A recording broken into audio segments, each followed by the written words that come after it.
Hello everyone, welcome to G centric. और कई बार electric drive एक अलग टॉपिक होता है और उसके जब क्वेश्चन आते थे स्टूडेंट को लगता है कि सर ये तो हमने पढ़ा ही नहीं है तो कैसे बनेगा। तो आपको मैं बताना चाहूँगा इलेक्ट्रिक ड्राइव आपके लिए कोई नई चीज़ नहीं है। अगर आपने डीसी मशीन या डीसी मोटर बहुत अच्छे से पढ़ रखा है, इन्वर्टर रेक्टिफायर चॉपर अच्छे से पढ़ रखा है, तो आपके लिए 2 मिनट का भी नहीं रहेगा इलेक्ट्रिक ड्राइव। एक्चुअल में क्या होता है, देखिए डीसी मोटर जो होता है, ड्राइव जिस बना हुआ है कि भाई ड्राइव का मतलब क्या, इलेक्ट्रिक ड्राइव का मतलब क्या, बेसिकली जो हमारी कन्वेंशनल मोटर्स है, हमारी जो डीसी मोटर हो गया, इंडक्शन मोटर हो गया, आपके सिलेबस में हालांकि डीसी मोटर से ही क्वेश्चन आते हैं, कभी कभी आते हैं, वो भी बहुत फ्रिक्वेंट आज क्वेश्चन नहीं है। तो जो मोटर्स होती है उसके अगर हम लोग कंट्रोलिंग स्पीड कंट्रोलिंग टेक्निक अगर लगा दें, जो पावर इलेक्ट्रॉनिक्स का तड़का अगर लगा दें हमारे इलेक्ट्रिकल मशीन पे, तो उसको हम क्या बोलते हैं, इलेक्ट्रिक ड्राइव बोलते हैं बेसिकली। तो कंट्रोलिंग स्पीड कंट्रोल से रिलेटेड सारी चीजें हैं। तो ब्रीफली मैं आपको सिर्फ इतना बताना चाहूंगा कि मान लेते हैं डीसी मोटर है थोड़ी देर के लिए, हमारा डीसी मोटर जिसमें बैक ईएमएफ रहता है ना, ईबी आरए, और ये हमारी सप्लाई होती है। तो सप्लाई कौन सी होती है, हम डायरेक्टली सप्लाई देते हैं डीसी, है ना। सप्लाई ये वोल्टेज हमारा लाइन वोल्टेज, लाइन ये करंट हमारा आर्मेचर करंट मान लो, सेपरेटली एक्साइटेड है शंट है तो डायरेक्टली थोड़ी देर के लिए सेपरेटली मान लो, है ना। तो ये आर्मेचर करंट और शंट होगा तो लाइन करंट होगा। क्लियर है। अब देखो ये जो डीसी नेचर होता है, ये जो डीसी नेचर होता है, ये जो है नॉर्मल इलेक्ट्रिकल मशीन की बात करें तो एक फिक्स्ड सप्लाई होता है। बट अगर मैं इसको पावर इलेक्ट्रॉनिक्स से जोड़ दूं, पावर इलेक्ट्रॉनिक्स से जोड़ दूं, कन्वर्टर से जोड़ देता हूं, लेटेस्ट सपोज क्या जोड़ देता हूं, रेक्टिफायर से, रेक्टिफायर से अगर मैं जोड़ दूं, रेक्टिफायर से जोड़ दूं, तो रेक्टिफायर देगा क्या, यहां से एसी, एसी को काई में कन्वर्ट करेगा पहले, डीसी में, और वो हमारा वेरिएबल डीसी में कन्वर्ट करता है, वेरिएबल डीसी में कन्वर्ट करता है, और इस डीसी को डायरेक्टली हम यहां से जोड़ देंगे। तो इसका जो आउटपुट है, इसका जो आउटपुट है वो वेरिएबल अगर बनेगा तो ये वाला वोल्टेज भी वेरी कर सकते हैं। तो ये वोल्टेज वेरी किया तो यहां पर जो स्पीड है उसमें भी वेरिएशन आ सकता है। तो अल्टीमेटली रेक्टिफायर लगा के हम क्या कर रहे हैं, इसका आउटपुट वोल्टेज अगर वेरी कर रहे हैं, हमारा वेरिएबल एसी मिल रहा है, सॉरी वेरिएबल डीसी मिल रहा है रेक्टिफायर के केस में, तो वेरिएबल डीसी को हम डायरेक्टली अगर हम हमारे डीसी मोटर से जोड़ देंगे तो वहां पर हमारे स्पीड में भी वेरिएशन आ सकता है। तो इस कंप्लीट पैकेज को हम क्या बोलते हैं, इलेक्ट्रिक ड्राइव बोलते हैं। अब देखो क्या होता है भाई, रेक्टिफायर आपने अलग से पढ़ रखा है बढ़िया से, क्या आउटपुट वोल्टेज अलग अलग केसेस में क्या क्या होता है। एक्चुअल में ये आरई लोड है बेसिकली, डीसी मोटर क्या है, एक आरई लोड है। कौन सा लोड है, एक रेजिस्टेंस और एक बैक ईएमएफ, आरई लोड। तो अल्टीमेटली रेक्टिफायर से एक आरई लोड लगा हुआ है। तो रेक्टिफायर का जो आउटपुट है वो डीसी मोटर के लिए इनपुट का काम कर रहा है, दैट्स इट, इतना ही काम है। कभी कभी देखो रीजनरेटिव ब्रेकिंग या प्लगिंग ब्रेकिंग वगैरह के बारे में पूछते हैं, तो मैंने आपको बता रखा है कि ब्रेकिंग के टाइम पर, मतलब ब्रेकिंग के टाइम पे क्या होता है भाई, जो मोटरिंग मोड क्या होगा, मोटरिंग मोड होगा सप्लाई से इधर जाए और पावर अगर रिवर्स में चले जाएगा, पावर लाइन कम्यूटेटिंग इन्वर्टर बन जाएगा, मतलब सेम रेक्टिफायर क्या बन जाएगा, लाइन कम्यूटेटिंग इन्वर्टर बन जाता है। तो अल्फा ग्रेटर देन 90 डिग्री अगर कर दें तो लाइन कम्यूटेटिंग इन्वर्टर बन जाता है। इस केस में हम, याद है आपको क्या करते थे, इस केस में सिंपल हम क्या करते थे, जो हमारा V not equal to EB होता था तो E के आगे हम सिर्फ माइनस लगा देते थे अगर आपको इस कंडीशन में ब्रेकिंग कंडीशन मिलती है, और इसी को हम ब्रेकिंग बोलते हैं। तो ब्रेकिंग में एक चीज का ध्यान रखना है आपको कि E के आगे हमें माइनस लगा देना है। और मोटरिंग मोड में, है ना, ये ब्रेकिंग मोड में, जनरेटिंग मोड या फिर ब्रेकिंग मोड एक ही बात है। और मोटरिंग मोड में V नॉट इक्वल टू क्या होता है, सिंपल EB प्लस IR होता है। क्लियर है। तो इतनी सी बात आपको पता होनी चाहिए, बस इससे ज्यादा की आपको बिल्कुल भी जरूरत नहीं है। ठीक है। तो इतने नॉलेज पे, इतना नॉलेज अगर आपको है तो इलेक्ट्रिक ड्राइव के सारे प्रॉब्लम कर सकते हैं। आपको मैं प्रॉब्लम करवाता हूं, ये देखिए प्रॉब्लम, क्वेश्चन नंबर 2024 में पूछा, गेट 2024 में पूछा गया क्वेश्चन है, बढ़िया से बड़ा बड़ा दिख रहा है। A single phase full bridge, क्या दे रखा है आपको, सिंगल फेस दे रखा है, फुल ब्रिज दे रखा है, full controlled thyristor, not full bridge, single phase full controlled thyristor, मतलब कि हमारा क्या है, फुल कन्वर्टर दे रखा है। Bridge is used for regenerative braking for a separately excited DC motor with the following specification. ये देखो स्पेसिफिकेशन क्या है, नेम प्लेट रेटिंग है, कौन कौन सी, rated armature voltage, rated armature current, rated speed, armature resistance, input to the converter आपको दे रखा है। The armature of the DC motor is fed from the full controlled bridge rectifier and the field current is kept constant. Field current क्या आपका constant है।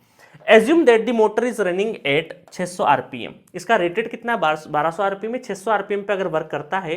The armature terminals of the motor are suitably reverse for the regenerative braking। regenerative braking करने के लिए हमें reverse करना पड़ेगा, मतलब अल्टीमेटली हम लोगों ने बैक ईएमएफ में माइनस लगा देना है।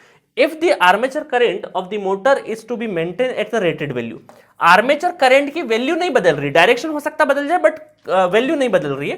The triggering angle of the converter bridge in degree should be, तो एक बात तो श्योरिटी से बोल सकते हैं कि जो भी अल्फा आएगा, अल्फा पूछा है, वो 90 डिग्री से तो बड़ा ही आएगा, तभी हम इसको रीजनरेटिव ब्रेकिंग में यूज कर सकते हैं।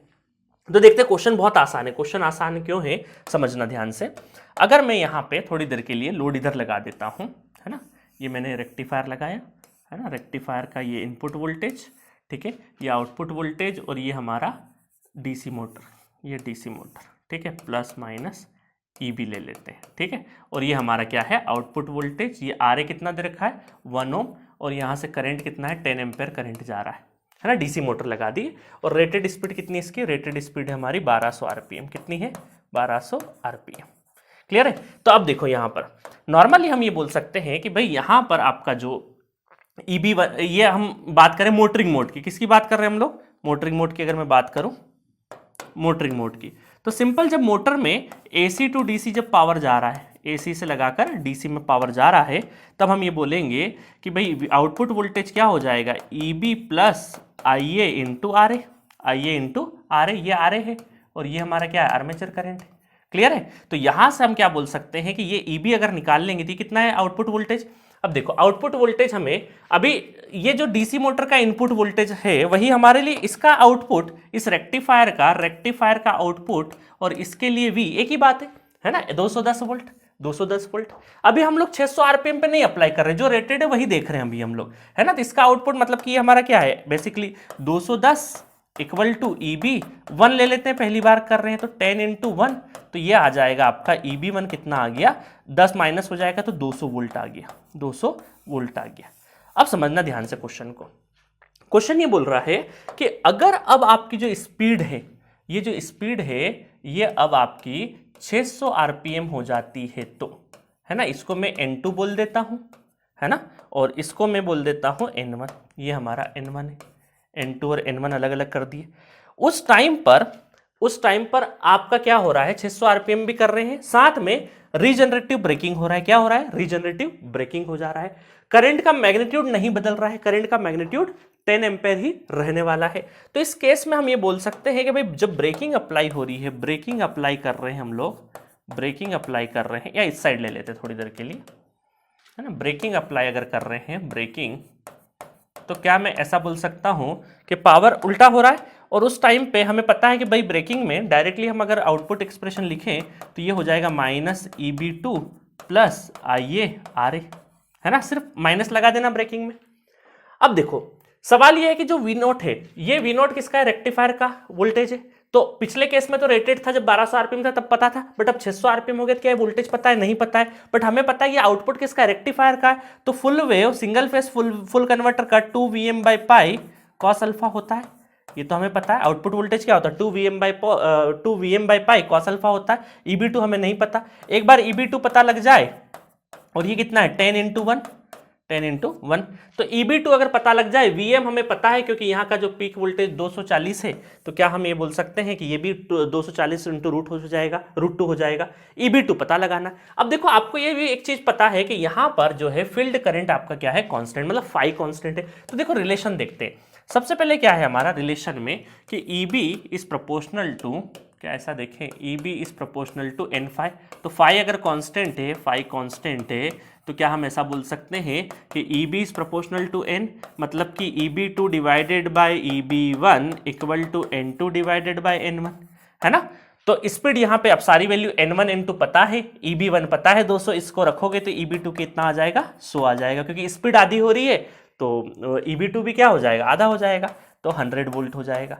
100 वोल्ट क्या हो जाएगा, EB2 हो जाएगा। तो बस यहाँ पर सारी वैल्यू अगर हम लोग पुट कर दें तो यहाँ से क्या आ जाएगा, 2 इंटू VM कितना है, 240 इंटू √2, RMS था तो पीक में, क्योंकि पीक चाहिए कन्वर्ट कर लिया, पाई cos अल्फा हमें निकालना है, और ये हो जाएगा EB2 कितना 100 प्लस 10 तो -90, है ना। तो ये माइनस में आएगा, -90 रहेगा, इसको पूरे को सब रख देंगे हम लोग value, cos alpha equal to ये हो जाएगा pi divided by 2 into 240 into √2, तो लगभग ये फायरिंग एंगल आ जाएगा 114 डिग्री के आसपास, है ना। रेंज गिवन थी, पॉइंट समथिंग कुछ आएगा, आप कर लेना। और डेफिनेटली हमें पता था आंसर हमारा 90 के ऊपर ही आना है। मान लेते हैं अगर आप लोगों ने यहाँ पे माइनस नहीं किया और कुछ अलग तरीके से ये एंगल लेस देन 90 आया, तो आपको अलर्ट हो जाना है कि लेस देन 90 तो हो ही नहीं सकता है, होगा तो ग्रेटर देन 90। तो अगर आपके पास कॉन्सेप्चुअल ग्रिपिंग है अच्छी खासी, तो मोटर का और किस तरीके से चीजें हो रहा है, कहानी कैसे चल रही है, आप अवेयर है क्वेश्चंस के अंदर क्या चल रहा है उसको लेकर, अगर सेल्फ अवेयरनेस है आप में, तो आप क्वेश्चंस अगर आंसर गलत भी आ गया कैलकुलेशन मिस्टेक की वजह से, तो आप पुट नहीं करेंगे, आप वापस चेक करेंगे। हाँ, अगर यहाँ अल्फा लेस देन 90 होता तो रीचेक करते कि आना तो ग्रेटर देन 90 था।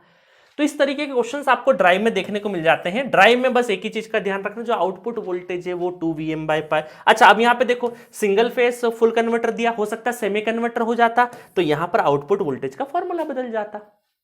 क्लियर है? बस बाकी चीजें वही के वही, जो डीसी मशीन में ब्रेकिंग होता तो ब्रेकिंग में हम माइनस लगा देते हैं, है ना, या ब्रेकिंग बोले या जनरेटिंग मोड बोले, क्योंकि रीजनरेटिव ब्रेकिंग में होता क्या है भाई, रीजनरेटिव ब्रेकिंग में इधर चलता है हॉलिंग लोड पे हम लोग यूज करते हैं तो मोटरिंग मोड, और जब ढलान आता है तो वही ब्रेकिंग मोड में कन्वर्ट हो जाता है एक्चुअल में। क्लियर है? तो ये था ड्राइव के ऊपर बेहतरीन 2024 में पूछा गया क्वेश्चन, जिससे आपको एक इस क्वेश्चन के माध्यम से मैंने कॉन्सेप्चुअल डिटेलिंग भी देने की कोशिश करी है। तो घबराने का नहीं है, बिल्कुल शांति से क्वेश्चन को पढ़ना, क्या गिवन है क्या पूछा है वो सब एनालिसिस करके अप्लाई करना। ठीक है? Okay, thank you so much.